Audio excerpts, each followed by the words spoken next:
বাচ্চারা রাঙা আলু খেতে চায় না বা সুইট পটেটো একদম পছন্দ করে না, তারই এক উপায় বার করেছি।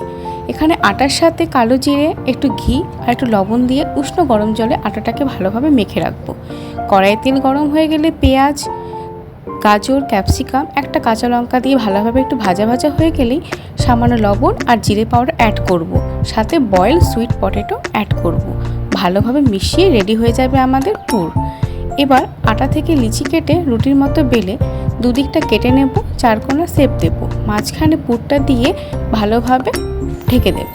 এবার মাঝখানে কেটে দিয়ে তাওয়াতে এপাট ওপাট করে সেঁকে নেব।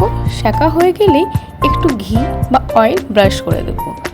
লাল লাল ভাজা ভাজা হয়ে আসলে রেডি হয়ে যাবে আমাদের এই সুইট পটেটো পকেট রেসিপি।